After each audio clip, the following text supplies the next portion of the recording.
ये कहानी एक ऐसे बार की है जहाँ अगर आप अंदर चले गए तो बाहर निकलते ही सीधा गोली मार दी जाएगी, लेकिन अगर आप अंदर ही रुके रहे तो भी कोई गारंटी नहीं है जिंदा बचने की। मतलब सीधी बात है, आगे कुआ तो पीछे खाई।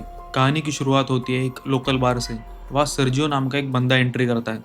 उसी वक्त एक आदमी बाहर से बाहर निकलता है और जैसे ही वो बाहर कदम रखता है, धाय उसे कोई गोली मार देता है, सीधा वही ढेर। ये देख के सारे लोग इधर उधर भाग जाते हैं डर के मारे। किसी को समझ नहीं आता कि गोली कहाँ से चली। बाहर का एरिया एकदम सुनसान हो जाता है। अब अंदर कई लोग फंसे हुए हैं। सबके चेहरे पर साफ टेंशन दिख रही है। किसी को नहीं पता कि क्या करना चाहिए। उसी टाइम एक बंदा सेंतूर वो पुलिस को कॉल करने की कोशिश करता है, पर मोबाइल में नेटवर्क नहीं आता। थोड़ी देर बाद एक और बंदा बाहर झांकने जाता है, देखना चाहता है कि क्या चल रहा है, लेकिन जैसे ही वो बाहर जाता है फिर से गोली, और वो भी मारा जाता है। अब बार के अंदर के सभी लोग घबरा जाते हैं। किसी के फ़ोन में नेटवर्क नहीं, कोई मदद नहीं। अंदर एक लड़की होती है, एलिना। वो कहती है चलो टीवी ऑन करके न्यूज़ देखते हैं, शायद कुछ पता चले। टीवी ऑन होता है लेकिन वहाँ इस हादसे की कोई खबर नहीं होती। और जैसे ही सबकी नज़रें बार के बाहर जाती है, दोनों लाशें गायब और खून भी एकदम साफ। सब एक दूसरे का मुंह देखने लगते हैं, समझ ही नहीं आता कि क्या हो रहा है। तभी सेंतूर बोलता है मुझे लग रहा है कि कोई है जो नहीं चाहता कि हम में से कोई भी यहाँ से जिंदा बाहर निकले। सर्जियो भी कहता है क्या पता हम में से ही कोई किलर हो, या कोई ऐसा आतंकी जिसके पास खतरनाक बम हो और पुलिस उसे ही निशाना बना रही हो। ये सुनकर नाचो नाम का एक आदमी चुपचाप अपने बैग को छुपाने की कोशिश करता है, लेकिन सर्जियो उसे देख लेता है और सबको बता देता है। सब मिलकर उसका बैग चेक करते हैं। उसमें कपड़े और एक हार्ड डिस्क होती है। नाचो कहता है मैं एक एजेंसी में काम करता हूँ, इसमें मेरे काम की फाइल्स है, लेकिन कोई उस पर यकीन नहीं करता। एलिना सीधा हार्ड डिस्क को ही तोड़ देती है, पर अंदर कुछ खास नहीं होता। नाचो उदास हो जाता है। तभी वो देखता है कि सामने काउंटर पर एक ब्रीफकेस रखा है। वो पूछता है किसका है, तो सर्जियो कहता है मेरा है। लेकिन इससे पहले कि वो ब्रीफकेस उठाए, बार की ओनर एम्पेयर उसे उठा लेती है। सर्जियो मना करता है मत खोलो इसे, लेकिन तभी इजराइल नाम का एक बंदा आगे आता है और खुद ही ब्रीफकेस खोल देता है। उसमें निकलते औरतों के कुछ कपड़े। सब कंफ्यूज हो जाते हैं। इसी दौरान बाथरूम से कोई अजीब सी आवाज़ आती है। दरवाजा खटखटाते ही पता चलता है कि लॉक है। किसी तरह से सब मिलकर दरवाजा तोड़ते हैं और अंदर एक मोटा सा आदमी बेसुध पड़ा होता है। असल में कहानी की शुरुआत में यही आदमी खांसते खांसते बाथरूम में घुसा था और तभी से यहाँ बेहोश पड़ा है। उस मोटे आदमी के पास एक बड़ा सा इंजेक्शन होता है। एलिना उसे उठाकर देखते है, तभी बाहर से गाड़ियों की आवाज़ें आने लगती है। सब लोग जल्दी से बाहर की गेट की तरफ दौड़ते हैं और देखते हैं कि बाहर आर्मी की कई गाड़ियां खड़ी हैं। लेकिन अजीब बात तो यह है कि सभी आर्मी ऑफिसर्स ने अपने चेहरे पूरी तरह से ढके हुए होते हैं। वो लोग वहाँ पर टायरों का ढेर लगाते हैं और उन्हें आग लगा देते हैं, फिर बिना कुछ कहे वहाँ से चले जाते हैं। सभी को लग रहा था कि ये हमारी मदद करने के लिए आए होंगे, लेकिन कोई भी उनकी हरकतें समझ नहीं पाता। इसके कुछ देर बाद टीवी पर न्यूज़ आती है और उसमें बताया जाता है कि शहर के एक बड़े हिस्से में आग लग चुकी है, इसलिए उस पूरे एरिया को सील कर दिया गया है। अब वहाँ कोई भी नहीं जा सकता। बाहर में फंसे लोग हैरान रह जाते हैं। सब सोचते हैं कि सरकार झूठ क्यों बोल रही है। तभी जो मोटा आदमी बाथरूम में बेहोश पड़ा था वो अचानक बाहर आ जाता है। उसकी बॉडी एकदम फूल चुकी होती है और आंखें बहुत डरावनी लग रही होती है। वो लड़खड़ाते हुए गिरता है और मर जाता है। मरने से ठीक पहले वो धीरे से कहता है डोंट टच मी। अब लोग डर के मारे उसके फ़ोन की तलाशी लेते हैं और तब पता चलता है कि वो बंदा कोई आर्मी ऑफिसर था। उसके फ़ोन में कुछ फ़ोटोज़ होती है जिनमें लोग पीपी किट पहने होते हैं, जो वायरस से बचाव करने के लिए होते हैं। अब सबको धीरे धीरे समझ आने लगता है पूरा इलाका क्वारंटीन कर दिया गया है, यानी जो अभी मरा है वो किसी वायरस से इन्फेक्टेड था और शायद अब यहाँ और भी लोग इन्फेक्टेड हो चुके हैं। इधर नाचो मोबाइल में नेटवर्क लाने की कोशिश करता है। जब वो एक टेबल पर चढ़कर फोन ऊपर उठाता है तो उसमें सिग्नल आ जाता है। वो सबको बताता है कि नेटवर्क आ गया। सब कहते हैं जल्दी से किसी मीडिया वाले को कॉल करके सब बता। लेकिन तभी सेंतूर भी कॉल करने के लिए ऊपर चढ़ जाता है और टेबल टूट जाता है। अब एड्रेस नाम का बंदा नाचो से फोन मांगता है, लेकिन एम्पायर उसे रोक देते हैं और बोलते हैं इस फोन को मत छूना। ये फोन उस मरे हुए इन्फेक्टेड आदमी का था, अगर तूने उसे छू लिया तो भी इन्फेक्टेड हो जाएगा। सर्जियो और एड्रेस भी इस बात से सहमत हो जाते हैं। अब सब समझ जाते हैं कि जो भी लोग उस आदमी का ये फ़ोन छू चुके हैं वो सारे के सारे इन्फेक्टेड है। और ऐसे लोग 5 है। एड्रेस अपनी बंदूक निकालता है और सबको धमकाते हुए कहता है उस मरे हुए आदमी की लाश को नीचे तहखाने में ले जाओ। मजबूरी में वो 5 लोग उसकी बात मानते और लाश को स्टोर रूम में नीचे ले जाते हैं। अब ऊपर सिर्फ 3 लोग बचे होते हैं। कुछ देर बाद एक औरत ट्रेनी घुटन महसूस करने लगती है। वो सबको तहखाने का दरवाजा खोलने को कहते हैं, लेकिन कोई नहीं सुनता। वो खुद जैसे ही दरवाजे की तरफ जाती है, वह रखी कुछ बॉटल्स गिर जाती है और उनमें से कुछ लिक्विड बहने लगता है। तभी एक आदमी की नज़र वही बने एक ड्रेनेज कवर पर जाती है। सबको समझ आता है शायद वो पाइपलाइन से होकर यहाँ से बाहर निकल सकते हैं। इजराइल ड्रेनेज का ढक्कन खोलता है और नीचे उतरने की कोशिश करता है। अपने पूरे शरीर पर तेल लगाता है ताकि फिसल कर जा सके, लेकिन ड्रेनेज उतना बड़ा नहीं होता।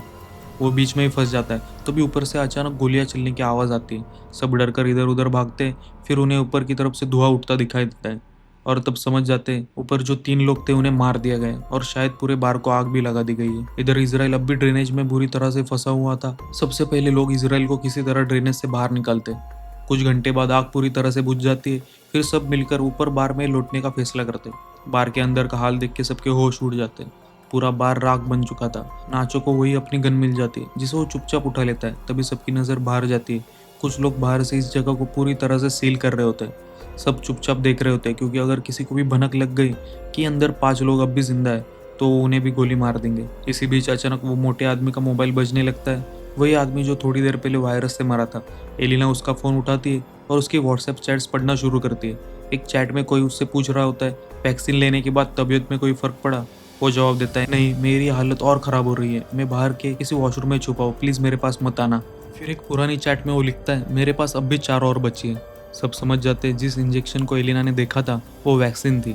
सबको थोड़ी राहत मिलती है कि शायद यही उन्हें बचा सकते हैं। लेकिन एक सवाल सबके दिमाग में घूम रहा था, अगर उसने वैक्सीन ली थी तो फिर वो मरा कैसे। तभी फ़ोन फिर बजता है लेकिन इससे पहले कि कोई उठा सके बैटरी खत्म हो जाती है और फ़ोन स्विच ऑफ हो जाता है। अब सब किसी तरह फ़ोन को चार्ज करने की कोशिश कर रहे थे। इधर एलिना कहती है उसने चैट में लिखा था कि उसके पास 4 वैक्सीन थी, हमें वो ढूंढनी चाहिए। सब नीचे स्टोर रूम में उसकी लाश के पास जाते लेकिन वहाँ कुछ नहीं मिलता। फिर वॉशरूम में जाते और वही इजराइल मिलता है जिसके पास वो 4 वैक्सीन होती है। अब इजराइल सबके सामने एक कड़वा सच रखता है, हम 5 है और वैक्सीन सिर्फ 4।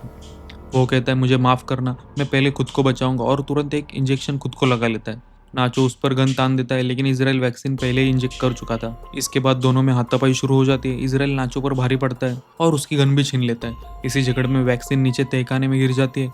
ट्रेनी भागकर वैक्सीन उठाती है लेकिन गलती से उसके हाथ से एक वैक्सीन नाले में गिर जाती है। अब सब टेंशन में आ जाते हैं, अब क्या करें। इनमें से सबसे पतली एलिना होती है। सब उसे कहते हैं क्या तू नाले में उतर सकती है। पहले तो एलिना मना कर देती है लेकिन फिर हिम्मत दिखाते हुए मान जाती है। सब लोग उसकी बॉडी पर तेल लगाते और उसे छोटे से पाइप में धकेलते। बहुत मशक्कत के बाद एलिना नीचे नाले में पहुंचती है। वो वहाँ वैक्सीन ढूंढ लेती है और फिर ऊपर की तरफ वापस आ जाती है। नाचो उसे कहता है वैक्सीन तार से बांध दे, हम ऊपर खींच लेंगे, लेकिन एलिना साफ मना कर देती है।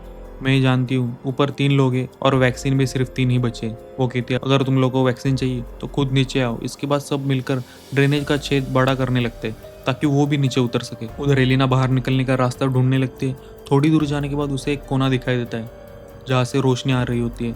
वो सबसे पहले इंजेक्शन को एक गड्ढे में छुपा देती है और सीढ़ियों के सहारे ऊपर चढ़ती है। जैसे ही वो ऊपर पहुंचती है देखती है बाहर बहुत सारी पुलिस फोर्स मौजूद है जो बाहर में मरे 3 लोगों की लाशें जला रही है।